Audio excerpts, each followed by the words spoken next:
Jusqu'à 9h, Good Morning Business. Il est 7h23, alors on retourne au travail ou pas? On retourne au bureau ou pas? On va poser la question à Guillaume Poitrinal, le cofondateur de WO2 et de Woodeum. Bonjour Guillaume Poitrinal. Bonjour. Promoteur immobilier, vous êtes un ancien du Dubai Rodamco, vous avez créé cette entreprise il y a maintenant quoi, 10 ans presque, ouais. 7 ans exactement. 7 ans, c'est ça. Et vous êtes maintenant l'un des, on va dire, les inventeurs du bureau de demain, des espaces de vie de demain. Et là évidemment, patatras, le confinement remet tout un peu sur la table. Alors, est-ce que on peut imaginer l'entreprise comme une constellation de télétravailleurs? Alors je ne crois pas du tout. Je pense que l'entreprise est un monde d'hypercommunication, qu'on communique avec ses 5 sens, pas simplement un œil en 2D, hein, c'est-à-dire un écran. La visioconférence, Zoom. Et puis éventuellement une petite stéréo. L'entreprise, c'est beaucoup plus. Et on s'aperçoit aujourd'hui que les gens ont envie de revenir au bureau, parce que si une entreprise, si vous voulez, c'est un tout. Et c'est évidemment une énergie partagée. Hein, je parlais hier soir aux équipes d'émulation. Qu'est-ce que c'est que l'émulation? Qu'est-ce que c'est que l'émulation? Mais vous dites ça parce que vous voulez qu'on l'ouvre au bureau, c'est pour ça. Pas du tout, parce que ces bureaux, par contre, à partir du moment où il y a le télétravail, ces bureaux, ils vont être différents, ils vont être éminemment différents. On va plus venir pour s'asseoir devant un écran, on va venir pour communiquer, pour créer ensemble, pour être ensemble. L'entreprise va raconter ce qu'elle est aux gens. Ça va être une entreprise d'identité. Et ces sièges sociaux vont devenir des manifestes. Hein, je dis souvent, il y a 30 millions de mètres carrés en Ile-de-France, c'est considérable. L'Ile-de-France, c'est le premier marché européen de bureaux. C'est le plus gros, devant Londres. Hein, et le deuxième mondial ou troisième mondial avec New York et Tokyo. Donc c'est absolument considérable. Sur ces 30 millions de mètres carrés, Christophe Cubizine, il y en a probablement 25 millions qui sont obsolètes. J'entends obsolètes, c'est-à-dire qu'ils ne correspondent pas à ce que l'image à ce que l'entreprise veut raconter à ses salariés, et elle ne correspond pas non plus au désir des salariés. Alors qu'est-ce qu'il faut raconter, et notamment, parce que c'est aussi votre job, dans une démarche quand même de développement durable, il faut réinventer aussi les matériaux, l'environnement du bureau. Les bureaux de demain, ils vont faire du bien à la planète et ils vont faire du bien aux gens. Ils vont faire du bien à la planète. Et c'est la première chose. Quand j'entends la Commission citoyenne parler de rénovation thermique, ils ont un train de retard. Le problème, c'est pas la rénovation thermique, c'est pas le kilowattheure au mètre carré. Le problème de la planète, c'est le CO2. La Convention citoyenne. La Convention citoyenne. Mais rendre obligatoire la rénovation thermique.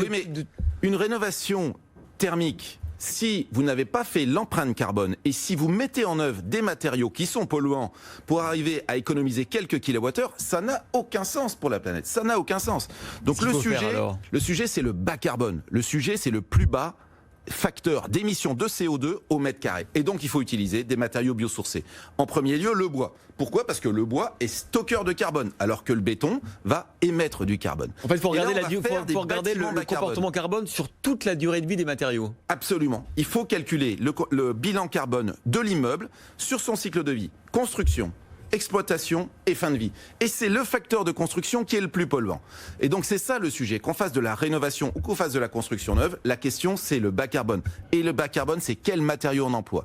Et en plus, on s'est aperçu que ce matériau en bois, ce bois, il faisait du bien aux personnes. Et pourquoi c'est si important? C'est très important pour les entreprises parce qu'aujourd'hui, pour beaucoup de jeunes, l'entreprise, c'est le lieu de la pénibilité, c'est le lieu du stress. Et du coup, c'est le lieu souvent aussi, il faut le reconnaître, de l'absentéisme au travail. Et nous, on dit, on veut faire des bureaux qui sont bons pour la planète, mais aussi qui font du bien aux gens. Mais alors quand PSA nous a annoncé il y a quelques semaines que tous les cols blancs ne retourneront pas au bureau, mais feront du télétravail, vous leur dites, c'est une mauvaise idée? Je leur dis, le télétravail va trouver sa place avec des bureaux qui seront de toute façon indispensables parce que les gens ont besoin de se voir, de s'entendre. Ils ont besoin de passer de l'information autour de la machine à café. Oui, mais combien de temps de façon informelle? Est-ce que, là je parlais à quelques grands patrons, ils me disaient on va laisser les gens 1 jour, 2 jours au télétravail et le reste ça va être au bureau. On entend beaucoup mais ça. Les bureaux vont être différents, ça ne sera pas les bureaux d'avant. Mais du coup ça veut dire que pour votre business c'est quand même moins de mètres carrés par salarié, non? Pas nécessairement, parce que dans ces bureaux on ne va pas trouver que des postes de travail, on ne va pas aligner les gens comme des sardines. D'abord il va falloir quand même se prémunir du risque pandémique. Donc on va concevoir des bureaux par rapport à ce risque pandémique. Circulation horizontale, beaucoup de volume, donc 3 mètres de haut.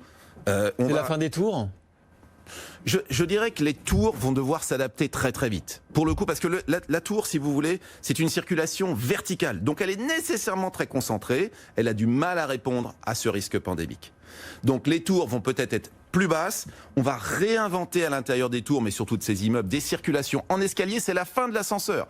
J'annonce la fin de l'ascenseur. Vous vous rendez compte, on va reprendre l'escalier comme autrefois. C'est bon pour la santé, c'est bon pour la planète, l'escalier. Et en plus, on va circuler à l'extérieur très largement. Donc oui, il va falloir s'adapter, il va falloir revoir la manière dont on conçoit ces bureaux. Et c'est pour ça que pour la première fois, nous avons intégré des médecins, nous avons intégré le docteur Caro, des biologistes à l'intérieur de nos équipes de conception. Et ça, c'est la première fois. Donc nos médecins, les médecins qui sont dans nos équipes, parlent aux architectes et parlent aux designers. Et vos médecins, ils disent aujourd'hui, j'ai vu l'étude, que le travail entraîne des pathologies. Ils disent tout simplement, le travail, oui, il y a beaucoup de pathologies au travail, pour lequel d'ailleurs les bureaux peuvent apporter une réponse. 3 pathologies. 1, le stress. 2, le risque pandémique, épidémique. Et 3, l'hygiène de vie.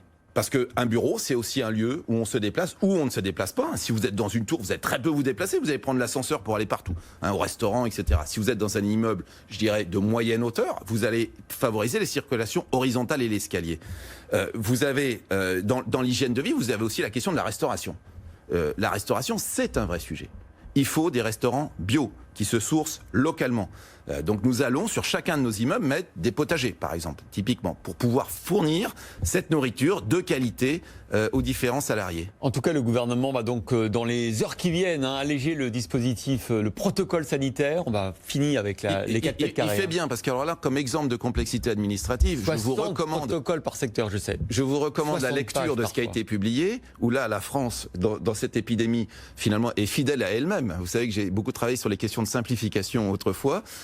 On a du mal, quand on est l'administration française, à s'exprimer en des mots simples et des règles simples, et on a du mal à faire confiance à la capacité d'adaptation des entreprises. Mais heureusement, c'est levé. Ça va être levé dans les jours qui viennent. Dernière question, vous êtes président de la Fondation du patrimoine. Notre-Dame, 2024, c'est toujours faisable ? Bien sûr, parce qu'il y a beaucoup d'énergie, il y a beaucoup de moyens pour Notre-Dame.